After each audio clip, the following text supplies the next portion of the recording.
Hi friends and followers, ఎలా ఉన్నారు? మనమంతా సంతోషంగా ఆరోగ్యంగా ఉండాలని, ఆ శంకు చక్రధరుని చల్లని చూపులు మన అందరిపైన ఉండాలని, మనం చేసే ప్రతి పనిలోనూ ఆ సాయినాథుడి కరుణా కటాక్షాలు, దివ్యానుగ్రహం మనకు ఎల్లప్పుడూ తోడుగా ఉండాలని మీ అందరి తరపున నేను కూడా బాబా గారిని కోరుకుంటున్నాను. ఫ్రెండ్స్, మన ఛానల్ ఎవరైనా ఫస్ట్ టైం చూస్తుంటే సబ్స్క్రైబ్ చేసుకొని ఒక లైక్ ఇవ్వండి. దానివలన మన సాయినాథుని వీడియోస్ సమస్యల్లో ఉన్న మరికొంతమంది సాయి బంధువులకు చేరతాయి. బాబాగారు మనతో చెప్పే ఆ దివ్య వాక్కులను వినటం వలన బాబాగారి దివ్య అనుగ్రహంతో పాటు మనసుకు సంతోషము, మనం కోరుకున్నవి నెరవేరతాయి అనే ఆనందంతో పాటు బాబాగారు మన కష్టకాలంలో మనతో పాటే ఉన్నారు అనే నమ్మకం కూడా కలుగుతుంది. ఈరోజు మన సాయి సమర్థుల నుంచి ఒక మంచి సందేశాన్ని తెలుసుకుందాం. సద్గురువుల మాటలు మన జీవితానికి ఒక గొప్ప మార్పును కలిగిస్తాయి. బాబాగారు మనతో చెప్పే అటువంటి గొప్ప మాటలు మనకు వేద వాక్కులుగా, మన అదృష్టంగా భావించాలి. అలా ఈరోజు బాబాగారు ఒక గొప్ప సందేశాన్ని మనకు చెబుతున్నారు. మనం బాధలో ఉన్నప్పుడు బాబాగారు చెప్పే ప్రతి మాట మనకు అమృత జల్లులా ఉపయోగపడతాయి. బాబాగారు మనతో చెప్తున్నారు, బిడ్డ, ఆవేదనతో నిండిన నీ మనస్సును తేలికపరుచుకో. నేను చెప్పే ఈ మాటలను శ్రద్ధగా విను. నీకు తప్పకుండా ఆనందము, సంతోషము కలుగుతుంది. నీ సమస్యకు తగిన పరిష్కారం కూడా కనబడుతుంది. తల్లి, నీకని నిర్ణయించబడినవి, నీ నుదిటి రాతపై రాయబడినవి, నేను వాటిని నీ వరకు తప్పక చేరుస్తాను. ఈ విషయాన్ని నువ్వు జాగ్రత్తగా గుర్తుపెట్టుకో. బిడ్డ, ఇప్పుడు నీ జీవితంలో జరుగుతున్న వాటికి నీ కర్మ ఫలితమే కారణమని నువ్వు తెలుసుకోగలిగితే నీకు ఎటువంటి బాధ కూడా ఉండదు. అలాగే నీకు మరొక ముఖ్యమైన మాటను కూడా చెబుతున్నాను, శ్రద్ధగా విను. నీ జీవితంలో జరిగే ప్రతి అంశము, అంటే తల్లి, నీ వివాహమైన, నువ్వు చేసే ఉద్యోగమైన, సంతానమైన, నువ్వు ఒకరి చేత నిందింపబడమైన, గృహమైన, అది ఏదైనా కూడా నీ తలరాతలో ముందే నిర్ణయించబడి ఉన్నది. కనుక తల్లి, నువ్వు కోరుకున్న వాటిని పొందడం కోసం కొంతకాలం ఓర్పు, సహనంతో ఎదురు చూడవలసి ఉంటుంది. అలాగే నువ్వు కావాలి అన్నా, వద్దు అన్నా కొన్ని వచ్చి తప్పకుండా నిన్ను చేరతాయి. వాటిని నువ్వు తీసుకొని తీరవలసిందే. ఎందుకంటే బిడ్డ, ఇది విధి నిర్ణయం. విధి నిర్ణయాన్ని ఎవ్వరూ ఎప్పుడూ తప్పించుకోలేరు. అది తప్పించుకోవటం దేవతలకు కూడా సాధ్యం కాదు. ఇది నీకు నీ సాయి చెప్పే సత్యమైన జీవిత సందేశం అని ఈరోజైతే బాబాగారు ఒక గొప్ప సత్యాన్ని మనకు తెలియజేస్తున్నారు.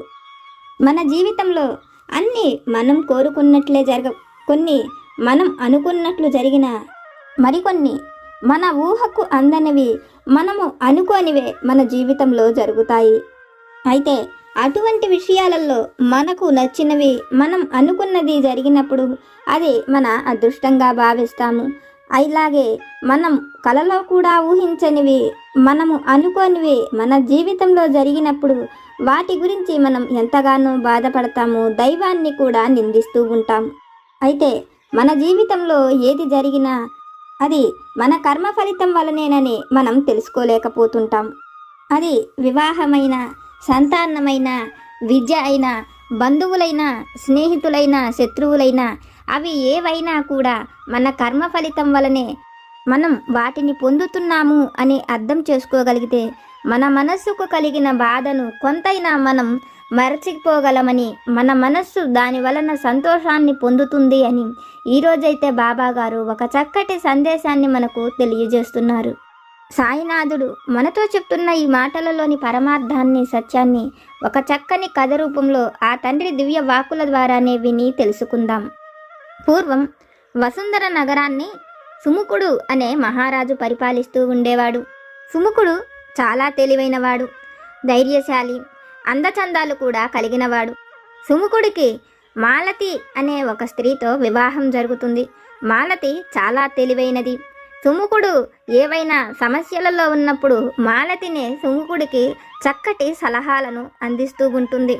ఒకరోజు సుముఖుడు ప్రజల యోగక్షేమాలను, కష్టాలను తను తెలుసుకోవాలనుకుంటున్నానని మాలతితో చెప్తాడు. అందుకు మాలతి, మహారాజు అంతఃపురంలో ఉండి ఎవరో వచ్చి చెబితే విని తెలుసుకోవటం కాదని, మారు వేషంలో ప్రజల మధ్యలోకి వెళ్ళటం వలన ప్రజల యోగక్షేమాలు, కష్టాలను స్వయంగా చూసి తెలుసుకున్నవాడు అవుతాడని చెప్తుంది. మాలతి మాటలు విన్న సుముఖుడికి మాలతి చెప్పిన సలహా ఎంతో మంచిదని ఆలోచించి మాలతి చెప్పినట్లే మారు వేషంలో పల్లె గ్రామాలకు వెళ్ళి ప్రజల కష్టాలను తెలుసుకుని వస్తూ ఉండేవాడు. అయితే మహారాజు ఆ విధంగా మారు వేషంలో ప్రజల మధ్యకు వచ్చి వెళుతున్నాడని ప్రజలకు కానీ రాజ్యంలోని వారి ఎవరికీ కూడా తెలిసేది కాదు.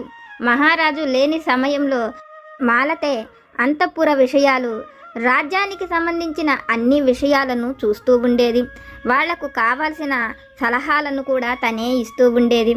అలా ఒకరోజు సుముఖుడు తన రాజ్యంలోని తూర్పు దిశగా ఉన్న గ్రామాలను తను వెళ్ళి చూసి వస్తానని భార్యతో చెప్తాడు. అందుకు మాలతి కూడా సరేనని చెప్తుంది. సుముఖుడు మారువేషంలో తూర్పు దిశగా ఉన్న గ్రామాలన్నీ కూడా చూసి రావడానికి వెళ్తాడు. అన్ని గ్రామాలు తిరుగుతాడు. తన ప్రజలు దేనికి ఇబ్బంది లేకుండా సుఖ సంతోషాలతో ఉన్నారని, తిరిగి అంతఃపురానికి వెళ్ళిపోవాలని రాజ్యం వైపుకి బయలుదేరతాడు. కొండల మధ్య నుంచి వస్తున్న మహారాజుకు ఆ కొండల మధ్యలో ఎన్నో చిన్న చిన్న గ్రామాలు కనపడతాయి. అలా తుంగ అనే ఒక గ్రామానికి చేరుకుంటాడు. ఆ గ్రామపు శివార్లలో ఒక చెట్టు కింద తన గుర్రాన్ని ఆపి అతను కూడా ఆ చెట్టు కింద కూర్చొని సేద తీరుతూ ఉంటాడు. అదే గ్రామంలో కట్టెలు అమ్ముకునే రాములు అనే వ్యక్తి, అతను తన కొడుకుతో అడవి నుంచి కొన్ని కట్టెలను నరికి తీసుకొని వచ్చి ఆ చెట్టు కింద పెట్టుకొని ఇద్దరు అక్కడే కూర్చొని వాళ్లతో పాటు తీసుకువచ్చిన ఆహారాన్ని వాళ్ళిద్దరూ తినడం కోసం తీసుకుంటూ ఆ పక్కన మారువేషంలో ఉన్న మహారాజుకు కూడా కొంత తినమని రొట్టెలను ఇస్తారు. వాళ్ళు మహారాజుతో పాటే ఆ రొట్టెలను తింటూ అక్కడ ఎన్నో విషయాలను మాట్లాడుకుంటూ రాములు కొడుకైన 10 ఏళ్ల పిల్లవాడు రాములతో, నాన్న, ఈ సంవత్సరం మహారాజు పుట్టినరోజున నా పుట్టినరోజు కూడా ఉంది. అంటే ఇంకా 4 రోజుల్లో నా పుట్టినరోజు వస్తుంది. మహారాజుకు ఎంతో ఘనంగా దేశమంతా పుట్టినరోజు చేస్తారు. అయినప్పటికీ నాకు నా పుట్టినరోజుకు బట్టలు కూడా కొని ఇవ్వటం లేదు నువ్వు అని తండ్రితో అంటాడు. ఆ మాటలు విన్న తండ్రి కొడుకుని చూసి నవ్వుతూ, మనకంటే కూడా లేని పరిస్థితుల్లో ఎంతోమంది ఉన్నారు. పూట గడవడమే కష్టమైన వాళ్ళు. ఈ కొండలలో వానలు, వరదల వలన వచ్చిన పంటలు కూడా కొట్టుకుపోతున్నాయి. అయినప్పటికీ మనకు అటువంటి పరిస్థితి కలగకుండా అడవికి వెళ్ళి ఏదో ఒక చెట్టు చేమను నరికి తీసుకువచ్చి వాటిని ఊళ్ళో అమ్మగా వచ్చిన ధనంతో సంతోషంగానే జీవిస్తున్నాము. వాళ్ళందరినీ మనం చూసుకుంటే వాళ్ళ అందరిలోనూ మనము ప్రశాంతంగా సంతోషంగానే బ్రతుకుతున్నాము. మహారాజు పుట్టినరోజున నువ్వే కాదు ఇంకా ఎంతోమంది పుట్టుంటారు. మహారాజు పుట్టిన అదే రోజు అంటే 30 ఏళ్ల కిందట ఆ రోజున కూడా ఎంతోమంది పుట్టి ఉంటారు. ఆ పుట్టిన వాళ్ళందరూ కూడా మహారాజులు కాలేదు కదా. మన దేశపు మహారాజు పుట్టినరోజు రోజున మన పుట్టినరోజు జరుగుతున్నదనే సంతోషపడాలి. కానీ మహారాజుతో సమానంగా మనకు జరగలేదనో, మనకు ఏదో గొప్పగా లేదనో మనం బాధపడకూడదని, మనకు ఆ సర్వేశ్వరుడు ఇచ్చినదే ఏదైనా కూడా మనం దానిని సంతోషంగా భరించాలని రాములు తన కొడుకు చెప్తూ పక్కనే ఉన్న సుముఖుణ్ణి చూసి, నేను చెప్పిన ప్రతి మాట నిజమే కదా, మీరు చెప్పండి, గొప్పింటి వారిలా ఉన్నారు అని సుముఖుణ్ణి అడుగుతాడు. ఆ మాటలకు సుముఖుడు అవునన్నట్లుగా తల ఊపుతూ, అతను పెట్టిన ఆహారం తినిన తర్వాత నీ కొడుకు పుట్టినరోజు ఇంకా 4 రోజుల్లో ఉందంటున్నావు కదా, అతనికి నచ్చిన ఒక మంచి వస్త్రాలను కుట్టించమని అతనికి కొంత ధనాన్ని ఇస్తాడు. రాములు వద్దన్న కొద్దీ, ఇది నీ కొడుక్కి నేను కానుకగా ఇస్తున్నాను, తీసుకోమని చెప్పి సుముఖుడు కొన్ని బంగారు కాసులను రాములకు ఇచ్చి అక్కడి నుంచి రాజ్యానికి వెళతాడు. జరిగిన విషయాన్ని తన భార్య మాలతితో చెప్తాడు. అయితే నేను పుట్టిన రోజున ఎంతోమంది పుట్టి ఉండొచ్చు, కానీ నేను నా తండ్రి అయిన మహారాజుకు పుట్టడం వలనే ఈ దేశానికి రాజును అయ్యానని, ఈ విషయాన్ని నేను పూర్తిగా తెలుసుకోవాలనుకుంటున్నానని మహారాజు మాలతితో చెప్తాడు. సుముఖుడి మాటలు విన్న మాలతి కూడా సుముఖుడితో, రేపటి రోజున మీ పుట్టినరోజు ఉంది. ఆ రోజున మన దేశంలో ఎక్కడెక్కడ నుంచో గొప్ప పండితులు, బ్రాహ్మలు ఎంతోమంది వస్తారు. వాళ్లను అడిగి మీ ప్రశ్నకు సమాధానం తెలుసుకోమని చెప్తుంది. మాలతి మాటలు విన్న సుముఖుడికి ఆ విధంగా చేయడం మంచిదేననిపించి మరుసటి రోజు తన పుట్టినరోజు రోజున ఎక్కడెక్కడ నుంచో వచ్చిన బ్రాహ్మలకు పండితులకు ఎన్నో విలువైన గొప్ప కానుకలను ఇస్తాడు. తనకు తెలియని ఒక గొప్ప విషయాన్ని చెప్పినందుకు రాములను పిలిచి అతనికి కూడా ఎన్నో గొప్ప విలువైన కానుకలను ఇస్తాడు. ఆ తరువాత మహారాజు తనకు వచ్చిన ఆ ప్రశ్నకు సమాధానం చెప్పమని అక్కడ ఉండే పండితులను బ్రాహ్మలను ఎంతోమందిని అడుగుతారు. అయితే వాళ్ళు ఎవరూ కూడా మహారాజు సుముఖుడు అడిగిన ప్రశ్నకు సమాధానం చెప్పలేకపోతారు. అయితే వాళ్ళల్లో శంకరుడు అనే ఒక విష్ణు భక్తుడు ఉంటాడు. అతను మహారాజుతో, మహారాజా, మీరు అడిగిన ఈ ప్రశ్నకు మేము ఎవరము కూడా సమాధానం చెప్పలేము. కానీ మన దేశపు తూర్పు అడవులలో ఒక గొప్ప సాధువు ఉన్నాడు. అతని దగ్గరకు వెళితే మీ ప్రశ్నకు తప్పక సమాధానం దొరుకుతుందని, అతను ఆ దేశపు తూర్పు అడవుల మధ్య భాగంలో ఉంటారని చెప్తాడు.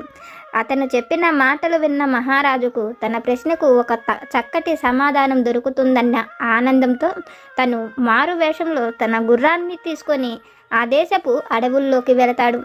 అడవులలో చాలా దూరం ప్రయాణం చేసిన తరువాత అతను చెప్పినట్లుగానే ఒక సాధువు కనపడతాడు. ఆ సాధువు ధ్యానం చేసుకుంటూ కూర్చొని ఉంటాడు. మహారాజు ధ్యానం చేసుకుంటున్న ఆ సాధువును చూసి అతను ధ్యానంలో నుంచి బయటకు వచ్చేంత వరకు అతనికి ఎటువంటి ఇబ్బంది కలిగించకూడదని అతనికి కావలసిన వసతులను అన్నిటినీ కూడా దగ్గరే ఉండే మహారాజు చూసుకుంటూ ఉంటాడు. 2 రోజుల తరువాత సాధువు కళ్ళు తెరిచి మహారాజు వైపు చూస్తాడు. మహారాజు అతని కోసం ఎన్నో కాయలను, పండ్లను తన ఎదురు తెచ్చిపెట్టి ఉంచుతాడు. అయితే సాధువు వేటిని కూడా ఆహారంగా తీసుకొనడు. ఆ పక్కనే పారుతున్న నీటిలో స్నానం చేసి తను దాచుకున్న కొన్ని బొగ్గులను బయటకు తీసి తింటుంటాడు. అది చూసిన మహారాజు ఆశ్చర్యపోతాడు. అయితే అక్కడే ఉన్న సుముఖుడిని చూసిన ఆ సాధువు సుముఖుడు ఎందుకు వచ్చాడో తెలుసుకొని అతని ప్రశ్నకు తనకంటే కూడా సరైన సమాధానం చెప్పేవాడు ఆ అడవి శివార్లలో మరొక సాధువు ఉన్నాడని చెప్తాడు. ఆ మాటలు విన్న సుముఖుడు ఎంతో సంతోషంగా ఆ సాధువు దగ్గరకు బయలుదేరి వెళ్తాడు. అక్కడ కూడా సాధువు ఇదే రీతిలో కూర్చొని ధ్యానం చేసుకుంటూ ఉంటాడు. అతని ధ్యానానికి భంగం కలిగించకుండా సుముఖుడు ఆ సాధువుకు ఏర్పాట్లు చేసినట్లే అతనికి కూడా అక్కడ చెట్లకు కాచిన కాయలను, పండ్లను కోసుకువచ్చి అన్నిటినీ కూడా ఏర్పాటు చేసి ఉంచుతాడు. కళ్ళు తెరిచిన ఆ సాధువు స్నానం చేసి వచ్చి ఆ నది ఒడ్డున ఉన్న మట్టిని తీసుకొని తింటూ ఉంటాడు. మహారాజు అది చూసి ఆశ్చర్యపోతాడు. అయితే సాధువు మాత్రం సుముఖుణ్ణి చూస్తూ, మహారాజా, మీరు నన్ను చూసి ఆశ్చర్యపోవక్కరలేదు. మీరు ఈ దేశపు మహారాజు అని నాకు తెలుసు. మీరు ఏ సమస్యతో ఇక్కడికి వచ్చారో కూడా నాకు తెలుసు. మీ ప్రశ్నకు సమాధానం ఏమిటో నాకంటే కూడా చక్కగా చెప్పే ఒక గొప్ప పండితుడు ఈ అడవిని ఆనుకొని ఉన్న మధురపురి అనే గ్రామంలో ఉన్నాడని, అతను గొప్ప శివభక్తుడని, అతని దగ్గరకు వెళితే మీ ప్రశ్నకు తప్పకుండా సమాధానం దొరుకుతుందని మహారాజుతో చెప్తాడు. ఆ మాటలు విన్న సుముఖుడు మొదట వ్యక్తి తను సమాధానం చెప్తారని చెప్పాడు. కానీ ఇతను మరొకరి పేరు చెప్తున్నాడని, అయినప్పటికీ ఇతను ఏవి తన విషయాలు అడగకుండానే సమాధానం చెప్పాడు కాబట్టి ఇతను చెప్పినట్లే అతను తప్పకుండా తన ప్రశ్నకు సమాధానం చెప్పగలడన్న నమ్మకంతో మధురపురి గ్రామాన్ని వెతుక్కుంటూ వెళ్ళి ఆ బ్రాహ్మణుడి ఇంటికి చేరుకుంటాడు. మహారాజును చూస్తున్న ఆ బ్రాహ్మణుడు ఎంతో సంతోషంగా, నేను నీ రాక కోసమే ఎదురు చూస్తున్నాను. రా నాయనా, నీ ప్రశ్నకు తప్పక సమాధానం చెప్తాను. ఇక్కడకు వచ్చి కూర్చోమంటూ ఒక ఆసనాన్ని చూపించి, మహారాజా, దీనిపై కూర్చోండి అంటాడు. ఆ మాటలు వింటున్న మహారాజుకు ఎంతో ఆశ్చర్యం కలుగుతుంది. అతను ఎవరో ఇప్పటి వరకు ఎవరూ తెలుసుకోలేకపోయారు. కానీ ఆ బ్రాహ్మణుడు చూస్తూనే అతను మహారాజుని తెలుసుకోగలిగాడని మహారాజు సంతోషపడతాడు. అయితే మహారాజుకు కలిగిన సందేహం ఏమిటో కూడా ఆ బ్రాహ్మణుడే చెప్తూ, మహారాజా, మీ సందేహం ఏమిటో నాకు తెలుసు. మీ సందేహానికి తగిన సమాధానం కూడా నా దగ్గరే ఉంది. నేను చెప్పే ఈ నిజాన్ని జాగ్రత్తగా వినండి అని మహారాజుతో చెప్తూ, మహారాజా, కొన్ని వందల సంవత్సరాల క్రితం ఒక గ్రామంలో ఒక రైతు ఉండేవాడు. అతడికి 4 కుమారులు. 4 కూడా చక్కగా కష్టపడి పని చేసుకొని వచ్చిన వాటితో సంతోషంగా జీవించేవారు. అయితే 4లోనూ 4వ వాడి దగ్గర సంపాదన తక్కువగా ఉండేది. ఎందుకంటే అది పల్లె గ్రామము. వాడు చేసేది కాయలు పండ్లు అంటే చిన్న వ్యాపారము. ఆ వ్యాపారంలో పల్లె గ్రామం అవ్వడంతో ప్రతి ఇంట ఏదో ఒక కాయ పండ్లు ఉంటూనే ఉండేవి. దానివలన వీడి వ్యాపారం తక్కువగా నడిచేది. అయినప్పటికీ నాలుగవ వాడు ఏమాత్రము బాధపడేవాడు కాదు. ఒళ్ళొంచి కష్టపడి వచ్చిన ధనంతో సంతోషంగా జీవిస్తూ ఉండేవాడు. నలుగురికి వివాహమయ్యి భార్యాబిడ్డలు కూడా ఉంటారు. అయితే ఈ నాలుగవ వాడికి సంపాదన తక్కువగా ఉందని మిగిలిన ముగ్గురు కూడా అతనిని చులకనగా చూసేవారు. కానీ అతను అవి ఏవి కూడా పట్టించుకునేవాళ్ళు కాదు. మిగిలిన ముగ్గురికి పాడి పంటలు, పశు సంపద కూడా ఉంటుంది. కొన్నాళ్లకు ఆ గ్రామానికి ఒక సాధువు వస్తాడు. అతను పగలంతా కూడా ఎన్నో దేవుడి విషయాలను గొప్ప గొప్ప పారాయణాలను తెలియజేసి సాయంత్రం ఆ గ్రామంలోనే ఎవరో ఒకరి ఇంట భిక్ష స్వీకరిస్తూ ఉండేవాడు. అలా ఒకరోజు పెద్దవాడి ఇంటికి వస్తాడు. అతడిని భిక్ష పెట్టమని అడుగుతాడు. అయితే ఆ సాధువుకి భిక్ష పెట్టకపోగా పెద్దవాడు, ఈరోజు మేము వండుకున్న ఈ భిక్షను నీకు పెడితే నేను నా కుటుంబము బొగ్గులు తిని బ్రతకాలా, పోపో అంటూ గదువుతాడు.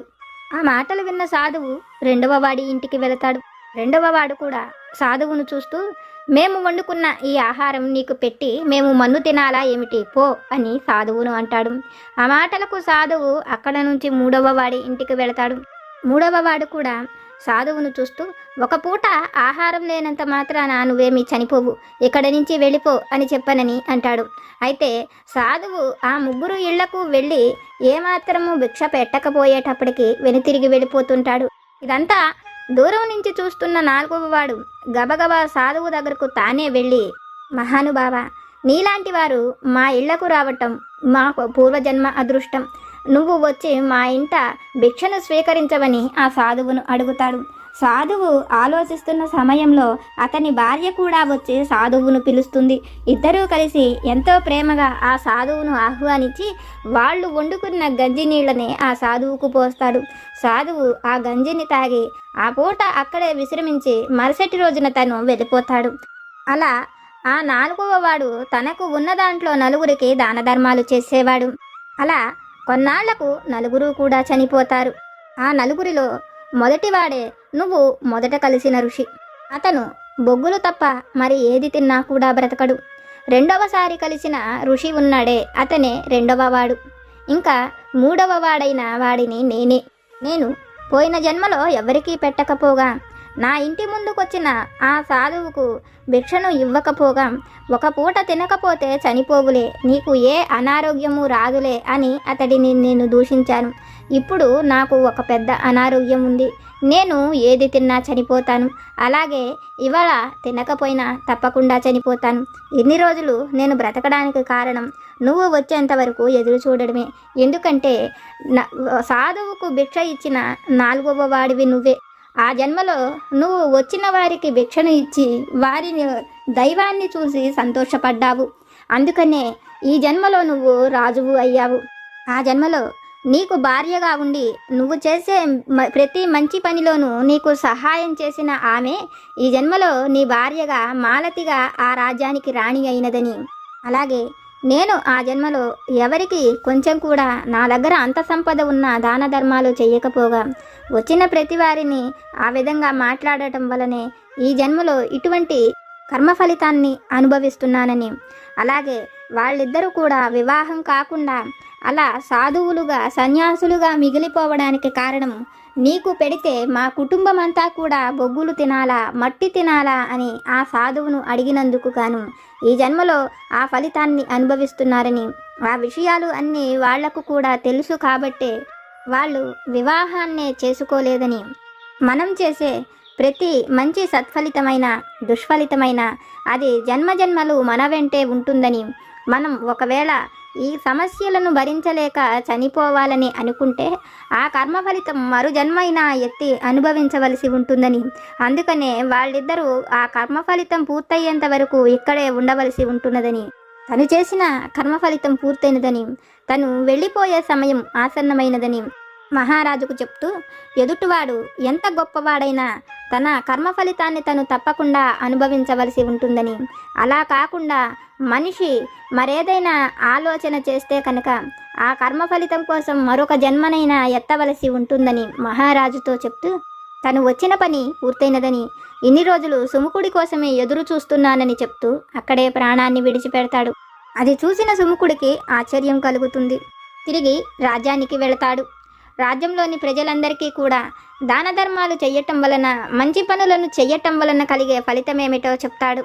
ఆ మాటలు విన్న వారందరూ కూడా ఆశ్చర్యానికి గురి అవుతారు. మహారాజు ఎవరో మారువేషంలో ఉన్న తనను ఆ దేశంలోని ప్రజలే తెలుసుకోలేరు. అటువంటిది దేశపు శివార్లలో, అడవులలో ఎక్కడో ఉండేవారు వారే మహారాజుని తెలుసుకోగలిగారని, అతని మనస్సులోని మాటను కూడా తెలుసుకోగలిగే అంత గొప్ప శక్తి వాళ్ళకి ఉన్నప్పటికీ కర్మ ఫలితాన్ని మాత్రం తప్పకుండా అనుభవించవలసి వచ్చిందని, అందువలనే మనం చేసే మంచి పనులు ఎప్పుడూ మనకు సంతోషాన్ని కలిగిస్తాయని, మనం సమస్యలలో ఉన్నప్పుడు ఆ సమస్యల నుంచి బయటపడేందుకు మనం చేసే మంచి పనులే మనకు సహాయం చేస్తాయని, మహారాజు చెప్పిన ప్రతి మాట సత్యమని, అందువలనే అంత గొప్పవాడు వారికి మహారాజుగా లభించారని ఆ దేశ ప్రజలు, సభలోని వారందరూ కూడా సంతోషపడుతుంటారు. వాళ్ళు కూడా వాళ్లకు తగిన దాంట్లో నలుగురికి సహాయం చెయ్యాలి అనే గొప్ప ఆలోచనతో ఉంటారు. ఇదంతా చూస్తున్న మాలతికి కూడా మహారాజు చెప్పిన ప్రతి మాట నిజమేనని, మనం ఏ ఫలితాన్నైనా కూడా మనం చేసిన మంచి చెడుల వలనే తిరిగి వాటిని పొందుతామని, ఈ జన్మలో మనం వాటిని అనుభవిస్తామని, మనకు మంచి జరిగినప్పుడు అదంతా కూడా మనం చేసుకున్న మంచి ఫలితమేనని, చెడు జరిగితే మాత్రం దైవానుగ్రహం మన పైన లేదని, భగవంతుడు మనల్ని ఈ విధంగా చిన్నచూపు చూస్తున్నాడని మనం అనేక రకాలుగా బాధపడుతూ ఉంటామని, అయితే మనం చేసిన పూర్వపుణ్య ఫలితాన్ని మంచిగా మరల్చి దైవం మనకు అనుగ్రహిస్తుందని, మనం చెడు చేసినా కూడా దైవం మనకు మేలే చెయ్యాలని కోరుకుంటుందని, మన చెడు కర్మను కూడా కొంతవరకు దైవం తన అనుగ్రహంతో మన నుంచి దూరం చేస్తుందని, వాళ్ళు చేసిన ఒక చిన్నపాటి మంచి పనే వాళ్లకు అంత గొప్ప ఫలితాన్ని, జీవితమంతా తను మహారాజుగా ఆమె మహారాణిగా ఉండగలిగే అదృష్టాన్ని కలిగించిందని, అలాగే ఆ బ్రాహ్మణుడి జీవితంలో కూడా అతని కర్మ ఫలితం అతడిని తప్ప తన కుటుంబాన్ని బాధించకుండా ఉండేట్లు, అతను చేసిన కర్మ ఫలితం తన బిడ్డలను చుట్టుకోకుండా అతనితోనే దూరమైపోయినదని, అదంతా కూడా దైవానుగ్రహం వలనే కలిగిందని, ఈ విషయాన్ని మనం తెలుసుకోలేకపోతూ ఉంటామని, అదంతా చూస్తున్న మహారాజు సుముఖుడికి, మహారాణి మాలతికి ఇద్దరికీ కూడా అర్థమవుతుంది. తల్లి, ఇది విన్న నీకు నేనేమి చెప్పాలనుకుంటున్నానో అర్థమైంది కదా. నీ కష్టమైన, సంతోషమైన ఏదైనా కూడా నువ్వు చేసిన పనులను బట్టే వాటిని ప్రతిఫలంగా నువ్వు పొందగలుగుతున్నావు. అయితే బిడ్డ, నీకు కలిగిన ఈ కష్టాన్ని చూసి నువ్వు ఇప్పుడు ఎంతగానో బాధపడుతున్నావు. నీ కష్టాన్ని నేను నీ నుంచి తప్పకుండా దూరం చేస్తాను. నీకు కలిగిన ఎంతో గొప్ప కష్టాన్ని కూడా నేను చిన్నదిగా నీ కర్మఫలాన్ని తగ్గించి నీ దాకా రానిచ్చాను. అయితే బిడ్డ, దాన్ని కూడా త్వరలో నీ నుంచి నేను దూరం చేస్తాను. నువ్వు కోరుకున్న గొప్ప ఫలితాన్ని, నువ్వు సంతోషించే మంచిని నేను నీ నుదుటిపై రాసే ఉంచాను. నీ కర్మ ఫలితాన్ని దూరం చేసి నువ్వు కోరుకున్న దాన్ని తప్పకుండా అనుగ్రహిస్తాను అని ఈరోజైతే బాబాగారు ఒక చక్కటి సందేశాన్ని మనకు తెలియజేస్తున్నారు. ఫ్రెండ్స్, బాబాగారి దివ్య వాక్కుల ద్వారా సద్గురువు అనుగ్రహంతో మనం తెలుసుకున్న ఈ విషయాలు కనుక మీకు నచ్చితే లైక్ చేయండి, షేర్ చేయండి. మీకేమైనా సమస్యలు కనుక ఉంటే వాటిని నాకు కామెంట్ సెక్షన్లో పెట్టండి.